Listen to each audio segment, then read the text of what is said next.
Bon, eh bien, bonjour à tous. Bienvenue à ce tout premier épisode de notre podcast Les Grosses Talks. Les Grosses Talks, c'est un espace où on échange avec des invités en format entrevue ou discussion format longue sur tous les sujets qui touchent à l'actualité. Je m'appelle Sabin Lévesque, c'est moi l'animateur de notre première entrevue pour nous, avec notre invité, M. Maxime Bernier, qui est ici avec nous. Bienvenue, M. Bernier. Merci beaucoup. Merci, Sabin. Bonjour. Merci d'avoir accepté l'invitation. M. Bernier, mais pour ceux qui ne le connaissent pas, c'est le chef du Parti populaire, nouveau parti au niveau fédéral canadien, lui qui se prépare pour l'élection à l'automne. Donc, on a cru que c'était une bonne idée de l'inviter avec nous, avoir une belle conversation avec lui sur des sujets qui lui touchent. M. Bernier, moi, pour commencer un peu dans la conversation, j'aurais aimé ça vous entendre sur comment vous avez fait votre entrée en politique, tout simplement. Qu'est-ce qui vous a attiré vers le monde politique? Est-ce que c'est quelque chose que vous aviez prévu dans votre vie, d'une certaine façon? Non, c'est pas quelque chose que j'ai prévu. J'ai étudié en finance et après ça en droit à l'Université d'Ottawa, le droit civil. Puis j'ai travaillé dans le secteur privé en tant qu'avocat quelques années, 2-3 ans. Après ça dans le secteur financier, mais j'ai toujours aimé la politique. Lorsque j'ai étudié en droit à Ottawa, mon père était député de Beauce, conservateur, élu en 84, réélu en 88 et réélu en 93 en tant qu'indépendant en Beauce. J'ai toujours suivi l'actualité politique, j'ai toujours aimé les politiques publiques. Et d'ailleurs, après ma carrière dans le secteur privé et financier, je suis allé à l'Institut économique de Montréal en tant que vice-président là-bas. L'Institut qui est un think tank, free market, de libre marché, et avec Michel Kelly-Gagnon. Et au printemps 2005, on a rencontré M. Harper qui se préparait pour l'élection 2005-2006, élection qui a eu lieu en janvier 2006, et cherchait des idées pour sa campagne au Québec. Et à ce moment-là, on a eu une bonne discussion et moi, je lui avais dit, écoutez, deux bonnes idées, baisser les taxes et les impôts des Québécois, ça va être bon au Québec, puis partout au Canada, et le respect de la Constitution pour ne pas avoir de chicane constitutionnelle. Il a aimé ça, il a aimé notre discussion et il m'a invité à me présenter un peu plus tard, au cours de l'année 2005. Puis à ce moment-là, bien, j'avais le goût d'un changement dans ma carrière, dans le secteur financier. Puis j'ai dit, bien, pourquoi pas? Et je voulais vraiment plaider les idées de liberté, de responsabilité, de liberté économique. Et c'est ce que j'ai fait. Donc, je me suis présenté pour la première fois en 2006 en Beauce. J'ai été élu en 2006 sous la bannière conservatrice. Et après ça, bien, j'ai été ministre de l'Industrie. Puis... Donc, pour moi, j'ai jamais pensé aller en sciences politiques pour devenir politicien ou quoi que ce soit. C'est arrivé comme ça, puis j'aime bien ce que je fais. C'est un privilège d'être un élu, et surtout de représenter les Beaucerons. Pour moi, c'est un fier privilège. Je vous entends parler, puis vous notez le concept de liberté. Puis je pense que c'est quelque chose quand même que les gens pensent ou qui vient au premier abord quand on vous nomme ou quand on parle de vous. Il y a souvent une étiquette qui vous est apposée de libertarien. Oui. Ça, c'est un terme quand même qui est un peu flou, qui est un peu vague, qui a une connotation certainement un peu négative. Là, je pense qu'on s'imagine un peu souvent les libertariens comme ces personnes qui vivent dans le sous-sol puis qui sortent la nuit. Ils vont aux intersections de la ville puis ils coupent les panneaux stop parce que... pas de règlement. Pas de règlement. Là. Hayek m'en soit témoin. Le gouvernement n'a aucun droit de me forcer à m'immobiliser à cette intersection. Là. Je dis ça un peu à la blague, évidemment. Là. Mais, fait, comment vous vivez avec cette étiquette-là? C'est quoi, un peu, selon vous, les points forts, les points faibles de réfléchir la politique sous l'angle de la liberté de cette façon-là? Bien, vous avez raison de dire qu'au point de vue économique, mon discours et notre plateforme maintenant du Parti populaire est vraiment une plateforme un peu plus libertarienne. Lorsqu'on parle de libertarienne, c'est liberté économique, libre marché. Et ça, bien, je pense que c'est le système capitaliste qui existe actuellement. C'est le meilleur système dans les pays développés qui fait en sorte qu'il crée la richesse. C'est pas l'État qui crée la richesse, c'est les individus, c'est les entrepreneurs. Et nous, ce qu'on prône, c'est un rôle plus petit de l'État qui va permettre de diminuer les taxes, diminuer la réglementation. Mais oui, dans une société, il doit y avoir des règlements que les gens doivent respecter. Mais lorsqu'on m'appelle Bernier, c'est un politicien libertarien, j'aimerais mieux qu'il rajoute le terme au côté économique. Parce qu'un vrai libertarien va être, exemple, pour l'ouverture des frontières. Pas de loi d'immigration, tout le monde peut venir au Canada. Donc, c'est pas mon cas. Et donc, au point de vue économique, j'ai pas de misère avec ça. Qu'on me dise que Maxime a une pensée économique libertarienne basée sur Hayek, que vous avez nommé, Mises, Bastiat, tous des économistes de grande renommée de l'école autrichienne qui prônent vraiment un libre marché, moins de réglementation, plus de liberté individuelle et de liberté économique. Oui, c'est ce que j'essaie de faire. Donc, en politique, lorsque j'étais ministre de l'Industrie, quand on m'a amené un dossier devant moi, bien moi, ma logique pour juger d'un dossier, c'était de toujours aller plus vers la liberté, vers le libre marché, vers moins de réglementation. C'est sûr qu'on ne réussit pas à aller à l'extrême, mais au moins on a une logique, on a une vision, on sait où on veut aller et on essaie, dans nos prises de décision, c'est ce que j'ai fait dans ces dossiers-là, d'amener toujours plus de liberté et moins d'intervention de l'État. Fait que ce que j'entends, c'est que dans le fond, un peu comme repère, la liberté, c'est un bon repère pour vous quand il y a des décisions à prendre, mais c'est pas une valeur qui prend tout le contrôle sur toutes les autres valeurs qu'on peut avoir en tant que société. Non, parce qu'effectivement, il y a la liberté, mais ensemble va la responsabilité. Je veux dire, les gens qui sont libres sont responsables de leur action, des bons coups comme des mauvais. Et pour nous, c'est l'équité et le respect. Lorsqu'on parle d'équité, bien, l'exemple des subventions aux entreprises, pour moi, c'est pas équitable. L'État choisit les gagnants et l'ensemble des entreprises, des entrepreneurs qui n'ont pas eu de subvention, c'est des perdants. Donc, nous, on préfère d'éliminer ça et d'avoir un taux unique d'imposition pour les entreprises. Dans notre programme, c'est à 10 %. Ça fait en sorte d'avoir une politique équitable. Donc, l'équité, le respect, la liberté, la responsabilité, c'est les 4 piliers de notre parti politique. OK. Il y a une autre influence qui se note évidemment dans votre parti et la façon dont vous faites la politique. Puis on le voit dans le nom du Parti populaire, mais c'est cette influence-là du populisme. Oui. Le populisme en Occident, en ce moment, il traverse. D'un bout à l'autre de l'Occident, on en voit des signes partout, des signes évidents évidemment dans des élections. J'ai un peu le goût de vous demander, parce que vraiment, cette question-là du populisme, elle nous est arrivée d'une certaine façon en plein visage en 2016, l'élection de Donald Trump. On en voyait un peu des bribes avant, le Tea Party aux États-Unis, d'autres mouvements dans ce style-là. Pour moi, en tout cas, ce que j'en comprends, c'est que c'est vraiment l'élection de Trump qui fait faire volte-face, puis qui force tout le monde à se positionner par rapport à ce populisme-là. Vous étiez où la soirée de l'élection de Donald Trump? Est-ce que vous en souvenez? Ça a été quoi votre réaction initiale pour moi, oui. Je pense que cette soirée-là, je faisais un débat, si ma mémoire est bonne, à Regina, lorsque j'étais candidat pour la course à la chefferie du Parti conservateur, et c'était un des soirs des débats, je pense.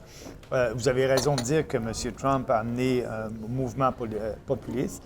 Aussi en Europe, je regarde... En France, en Allemagne, il y a des mouvements aussi au Royaume-Uni, un peu partout. Et nous, j'aime ça nous distinguer avec ces mouvements populistes-là de d'autres pays. J'ai pas peur et j'apprécie quand les gens disent bien, le Parti populaire, c'est un parti populiste. J'ai pas de misère avec ça, c'est bien correct, mais j'aimerais qu'ils rajoutent un parti populiste qui fait de la politique différemment, basé sur des réformes claires, sérieuses. Nous, on ne fait pas appel à l'émotion des gens, parce qu'il y a certains populistes qui font appel à l'émotion des gens pour aller chercher leur appui. Nous, on fait appel à l'intelligence des gens. On a des plateformes qu'il faut expliquer à la population, et c'est ce que j'aime en politique, expliquer ses idées à la population. Je vais vous donner un exemple, l'abolition du cartel de la gestion de l'offre, le cartel pour le lait, le poulet et les œufs, qui fait en sorte que les Canadiens payent à peu près le double du prix pour ces produits-là si on compare à d'autres pays. Bien, lorsque j'ai commencé à parler de ça, il y avait seulement que 5-6 % de la population qui était d'accord pour abolir ça. Mais normalement, un politicien traditionnel ne parlera pas de quelque chose s'il y a 5-6 % d'appui, parce qu'il va se dire « je vais perdre des appuis ». Et nous, on ne regarde pas les sondages, on ne fait pas de sondages. Et on sait que c'est la meilleure politique parce qu'elle est basée sur la liberté économique. Donc, plus j'en ai parlé, maintenant, il y a à peu près 40-45 % de la population qui est d'accord avec ce sujet-là d'abolir la gestion de l'offre.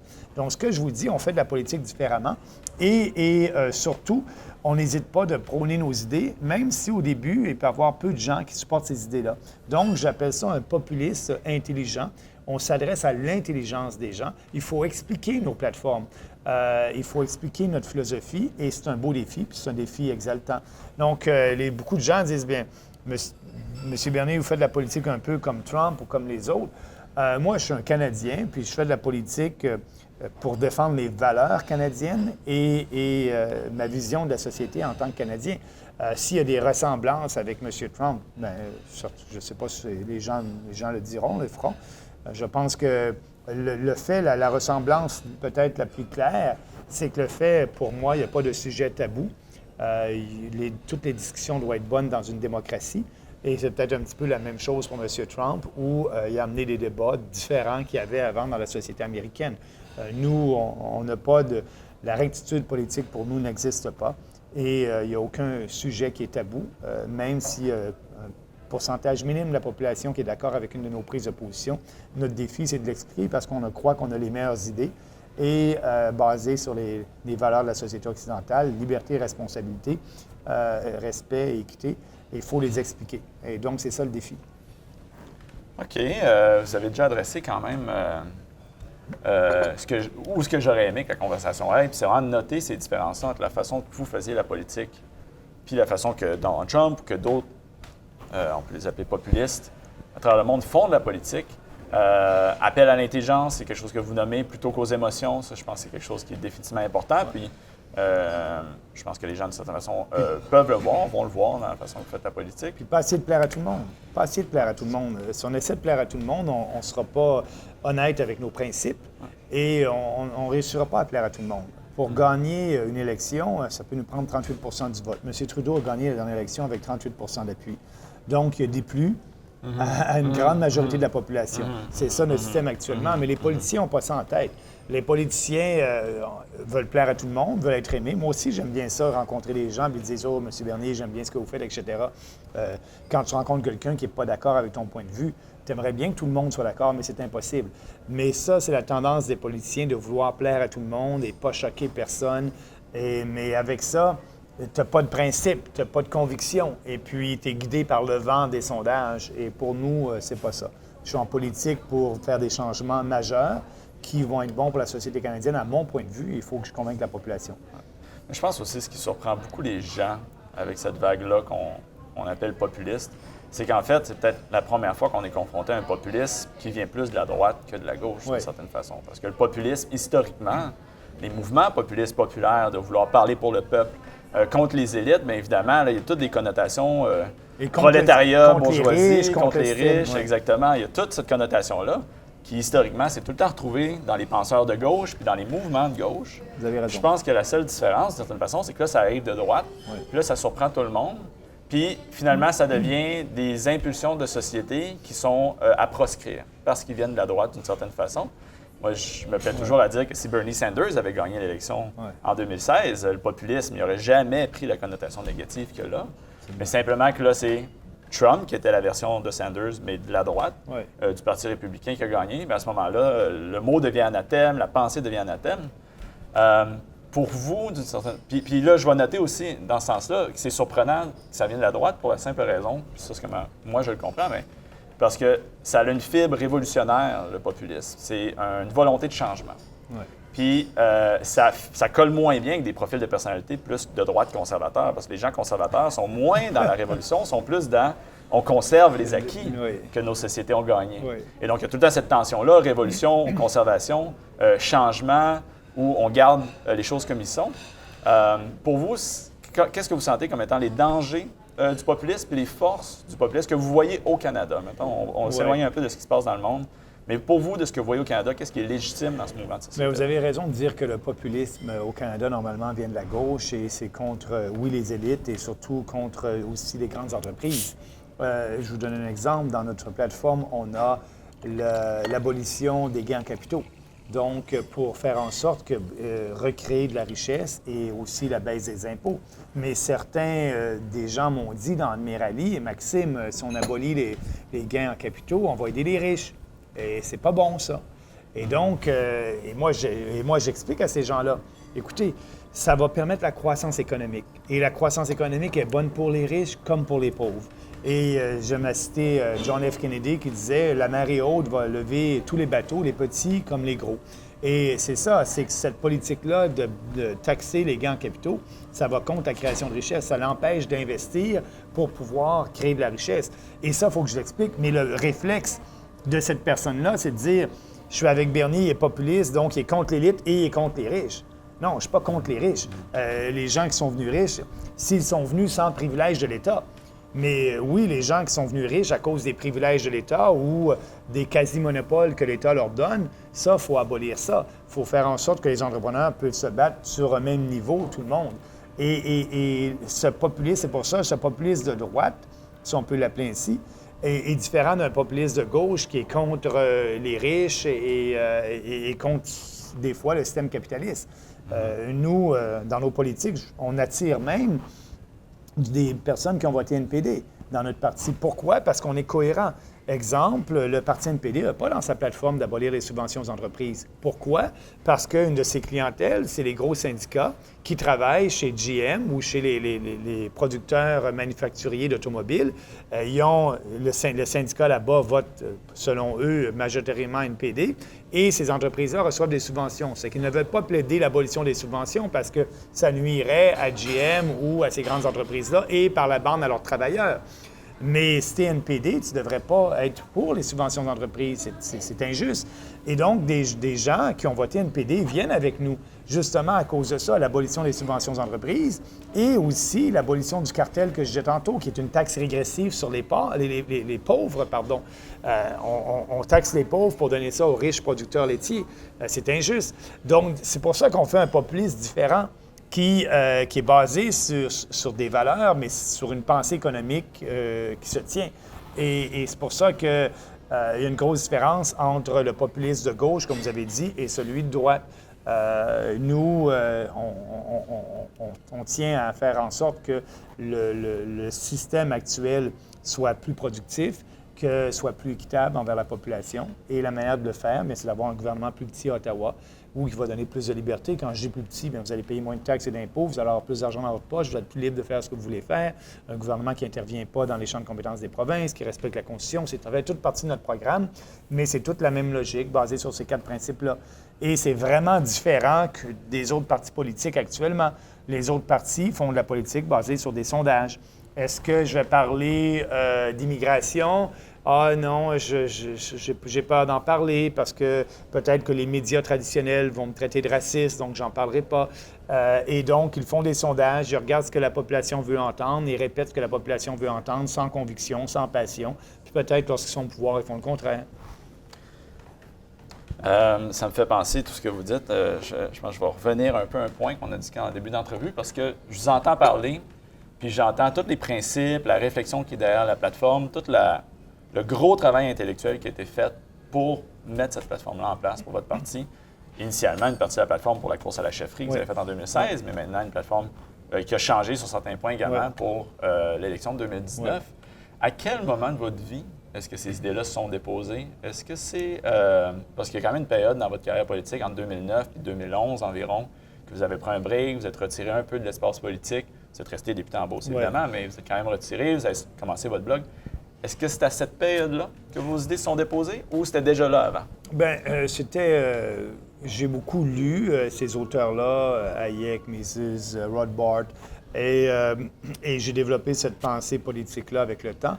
Mais dans les faits, elle s'est vraiment ancrée en Maxime Bernier, le politicien, lors de ma démission en 2008, lorsque j'ai démissionné en tant que ministre des Affaires étrangères. Et là, j'étais député et j'ai toujours été député, mais je n'étais pas ministre. Donc, et à ce moment-là, j'avais plus de latitude parce que je pouvais parler dans les valeurs conservatrices. Je pouvais aller plus loin parce que je ne représentais plus le gouvernement. Donc, dès 2008, 2009, 2010, j'ai fait des discours partout dans le Canada basés sur ces idées-là. Et les gens l'appréciaient, donc j'étais plus conservateur sur le côté fiscal que mon propre gouvernement. Et là, j'ai développé cette pensée-là plus concrète dans des politiques précises. Et effectivement, j'étais un des seuls politiciens à avoir un blog à l'époque où tous les discours étaient là. Et donc, ça a été facile pour moi lorsque j'ai décidé de me lancer à la course au leadership du Parti conservateur du Canada. Parce que les idées et les discours étaient toutes faits, étaient toutes sur mon blog. Ça datait de 10 ans. Donc, on a repris ces idées-là et on a mis ça tout ensemble, mais avec une structure. Et c'est là qu'on a sorti les 4 principes de base de la campagne électorale pour le leadership, qui sont maintenant les 4 piliers du Parti populaire. Oui, vous avez raison, mais moi, c'est plutôt lorsque j'étais à l'université, j'ai commencé à m'intéresser à autre chose que ce que les professeurs d'université m'enseignaient en économie. Et j'ai développé une pensée un peu plus critique en ce sens-là. Oui, OK. Fait que 2008, 2009, 2010, vous écrivez votre blog. Ça, c'est post-crise économique de 2008, qui est pour moi... J'en parle beaucoup d'ailleurs. C'était beaucoup basé sur l'économie. Oui, c'est ça. Et j'en ai parlé beaucoup de la crise. J'avais un discours complètement différent de tous les discours qui étaient là, basé sur l'école autrichienne, justement. Oui, exactement, parce que je suis tombé par hasard sur un article que vous aviez écrit pour le National Post en 2010, un article qui date de 2010. Ouais. Fait que c'est 2 ans après la crise, puis vous étiez critique envers la politique monétaire de la Banque centrale à ce moment-là. Oui, je dis qu'il fallait avoir un taux d'inflation, une cible d'inflation à 0 pas créer d'argent. Ouais. Puis la politique monétaire, c'est un peu un sujet quand même assez aride. Là. Les gens qui, c'est soit on aime, on comprend rien du tout, d'une certaine façon. Là. Mais vous, avec le Parti populaire en ce moment, sur la politique monétaire, votre proposition, est-ce que c'est encore le taux d'inflation à 0 Oui, oui, mais là, on est en train de réécrire nos politiques. Là, on a 12 politiques sur notre site, partipopulareuducanada.ca, mais il y en a plein d'autres que j'ai fait la promotion durant la course au leadership. On est rendu sur la politique sur Radio-Canada, etc. Tout ça va devenir des politiques officielles du parti. On essaie d'en sortir une par semaine. En ce qui concerne la politique monétaire, oui, c'est quelque chose que j'ai dit, c'est quelque chose que je crois.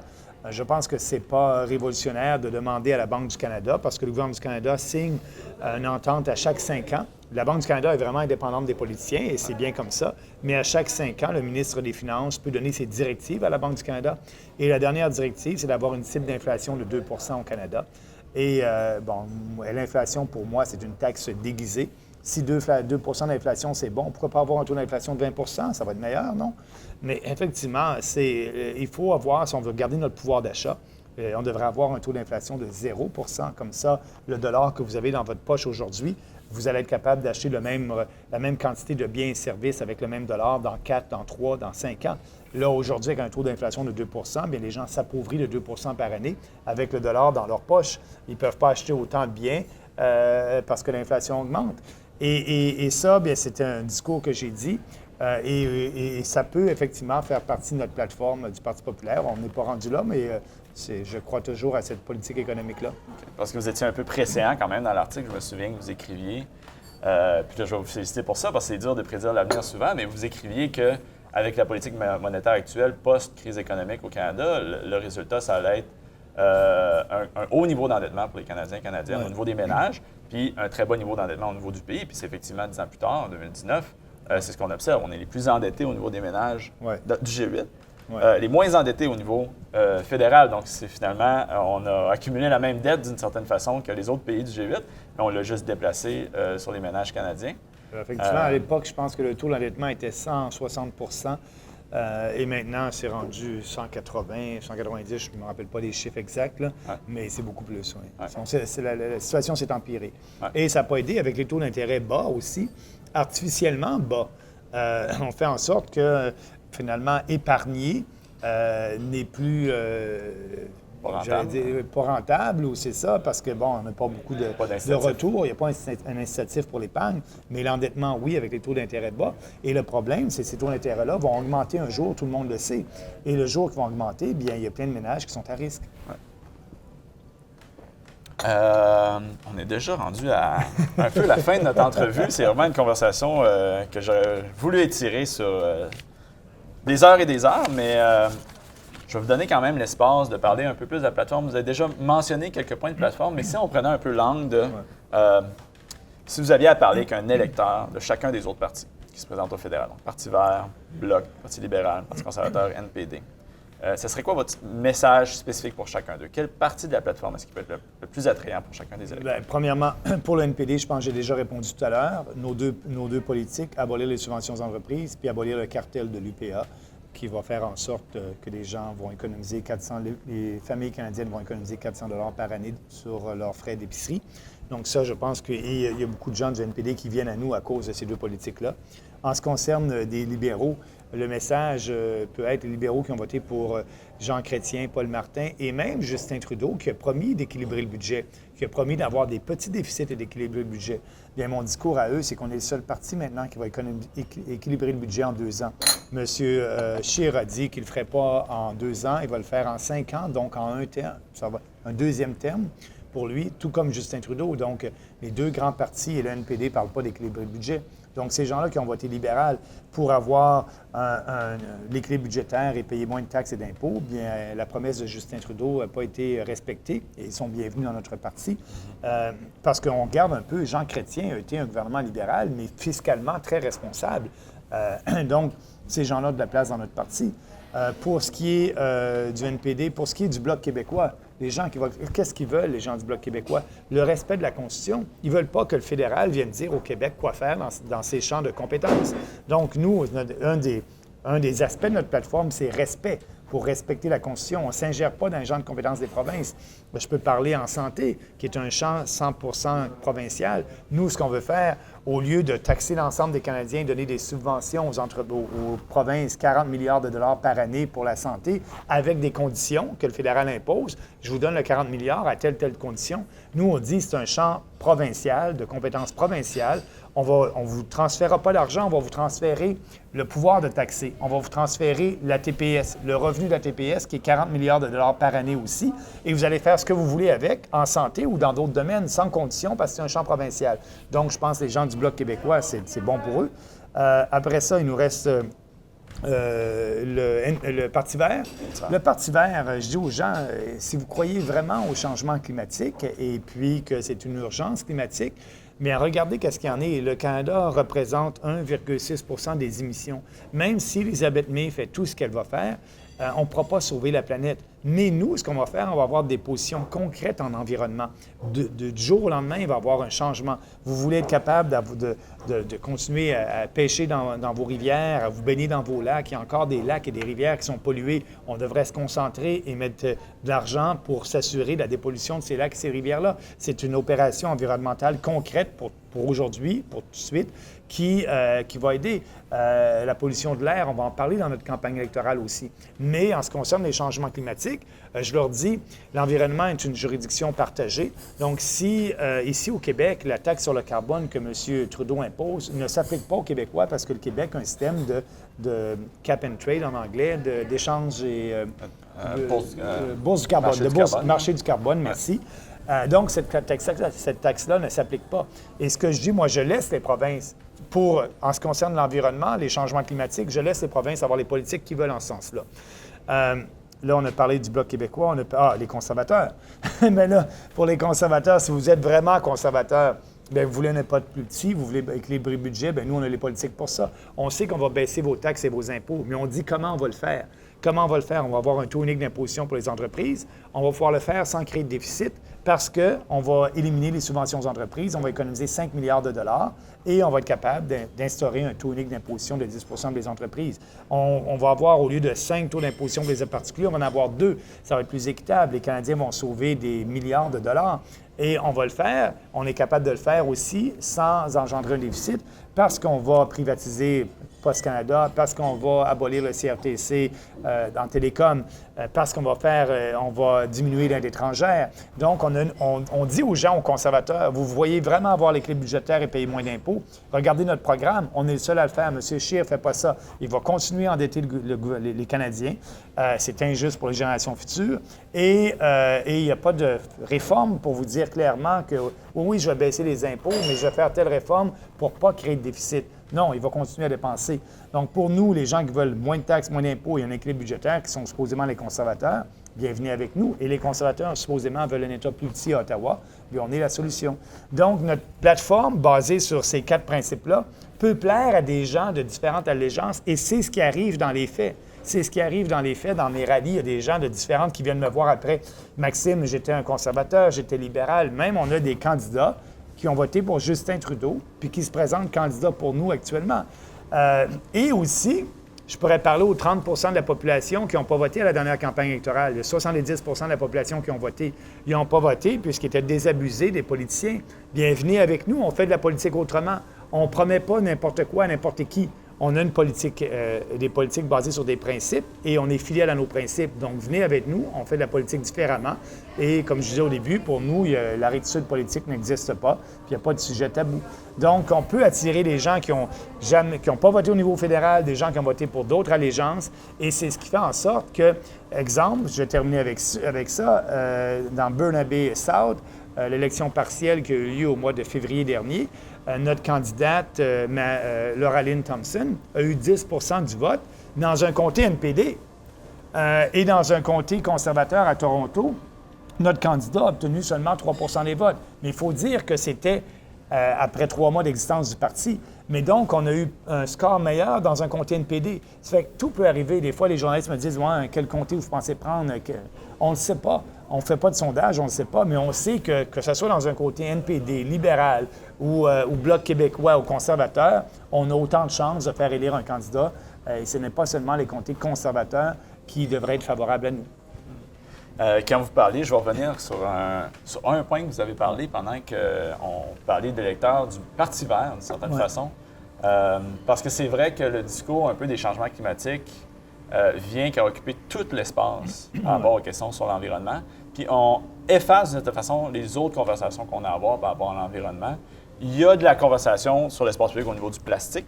Les plastiques réutilisables. M. Justin Trudeau est très fort pour remettre cette question-là. Carton, plastique, on ne sait plus. Puis les gens, souvent, ont l'image un peu du Parti populaire qui n'a pas de plateforme sur l'environnement parce que souvent, ce qui ressort, c'est on ne va rien faire par rapport au changement climatique. Mais ça ne veut pas dire que vous n'allez rien faire par rapport à autre chose. Vous allez parler des lacs, des rivières, de l'air. Oui. Effectivement, on est en train de regarder avec des experts présentement là-dessus. On veut être précis dans notre prise de position. Il faut savoir le taux de pollution dans quel lac, les grands lacs, lesquels, quoi faire. Et oui, on va avoir quelque chose dans notre plateforme là-dessus, concret. Et je pense que c'est important. Je pense que c'est la priorité en environnement. Ça devrait être la priorité majeure des gens. Le fait qu'actuellement, ici au Canada, on devrait avoir un environnement encore plus sain, encore des lacs encore plus propres, et c'est ce qu'on va faire. Mais oui, il y a quelque chose à faire et on peut l'améliorer, ça. On peut améliorer notre environnement avec une politique concrète. Mais pour les changements climatiques, on croit aux changements climatiques. Il existe d'ailleurs. La constance dans les changements climatiques, c'est que ça change. Donc, c'est ça la constance, c'est le changement. Il existe des changements climatiques, ils vont toujours exister, mais moi je dis, la raison pour laquelle il y a des changements climatiques, la raison principale, ce n'est pas à cause de l'activité humaine. Et ça, je ne suis pas un scientifique, mais il y a des scientifiques comme Patrice Moore, qui est un fondateur de Greenpeace, avec qui j'ai eu une conversation à Vancouver il y a déjà 2 mois, qui dit effectivement il y a d'autres critères qui sont plus importants, l'activité du soleil, des océans, etc. L'homme, oui, l'homme a un rôle à jouer dans les changements climatiques, mais pas le rôle majeur qu'on lui donne et le rôle quasiment, le seul rôle actuellement. Et c'est ça qui est important, c'est ça la différence entre nous et les autres partis politiques. Puis moi, je suis un peu j'ai 29 ans pour les gens qui se posent la question. Fait que je suis vraiment un homme de ma génération. Les questions environnementales, ma génération, on est vraiment né dedans, on a grandi dedans. Puis moi, j'ai l'impression souvent qu'on réfléchit ces questions-là plus au niveau des intentions que des effets. Dans le sens que les politiciens ont des belles intentions, mettent en place des pratiques, des politiques bien intentionnées. Il n'y a personne qui est mal intentionné dans toute l'histoire, je pense, environnementale.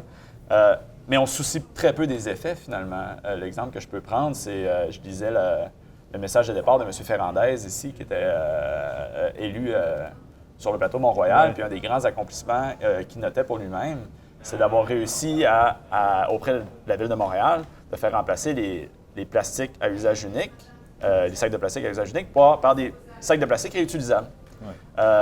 Et ça, juste d'avoir fait ça, était en soi un accomplissement sans jamais se poser la question si, au final, on allait calculer puis mesurer est-ce qu'on utilise plus ou moins de plastique avec des sacs plus épais que des sacs plus minces. Parce que, là, puis ça, c'est vraiment un échantillonnage de n égale 1, c'est moi dans ma vie personnelle, mais je fais le même usage du sac de plastique que je prends à l'épicerie. De toute façon, je m'en sers pour ramener mon épicerie, puis rendu à la maison, je m'en sers une deuxième fois comme sac de poubelle. Donc, d'avoir un plastique mince ou un plastique épais, pour moi, j'utilise plus de plastique maintenant avec un plastique épais qu'un plastique mince. Est-ce que c'est, d'une certaine façon, une bonne caractérisation au moins de votre approche sur l'environnement de se poser sur les effets, puis avoir des effets qui vraiment vont avoir des vraies améliorations sur les questions environnementales, plutôt que simplement avoir des politiques d'intention, mais qu'au final, comme vous l'avez mentionné, 1,6 % des gaz à effet de serre qui est produit par le Canada, si demain matin, on arrêtait tout de conduire nos voitures, ça ne ferait aucun effet sur le réchauffement climatique. Oui, c'est une façon de le voir aussi. Puis l'autre façon de le voir, c'est juste les gouvernements qui donnent des subventions aux entreprises pour l'achat d'auto électriques. Écoute, les Tesla, là, c'est très cher. Et oui, le gouvernement du Québec donne des subventions pour ça. Et je pense que c'est injuste. C'est pas équitable. Donc, nous, notre principe, c'est l'équité. Pourquoi que l'ensemble des payeurs de taxes au Québec et au Canada donneraient une subvention de 5 000 ou 6 000, je ne sais pas c'est combien, à une personne pour acheter une Tesla?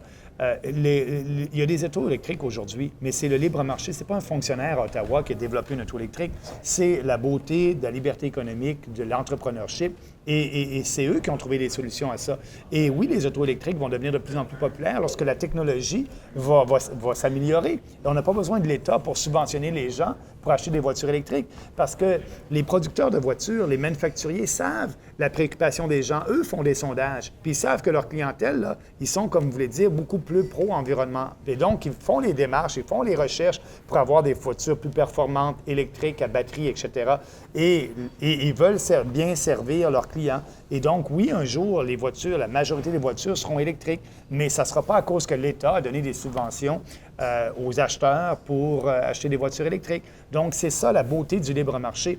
Une entreprise qui respecte son client, qui veut grossir sa part de marché, bien, va développer un produit que le client va vouloir acheter.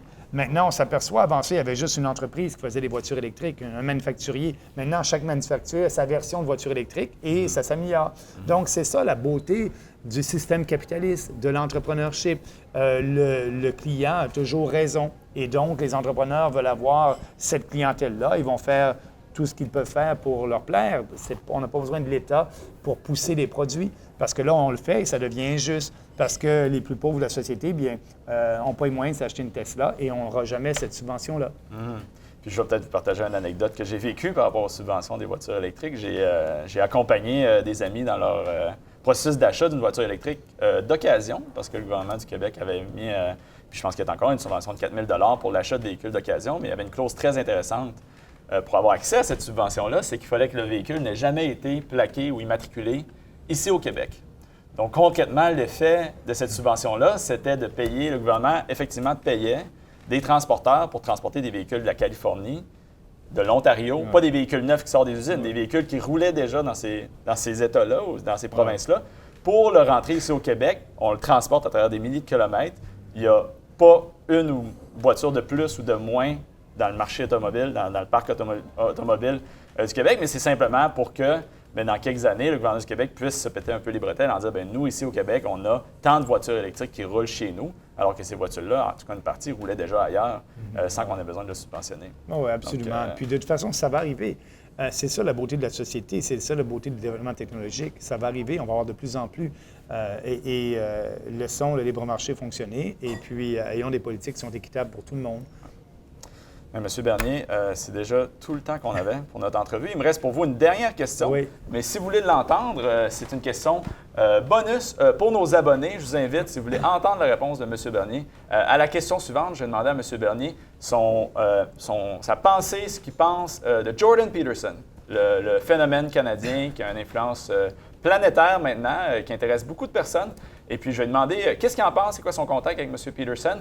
Mais si vous voulez avoir accès à la réponse, il faut vous abonner directement sur notre page Facebook et puis communiquer avec nous pour savoir comment est-ce que vous pouvez devenir membre du Club Les Grosses Talks. C'est bon, à la prochaine.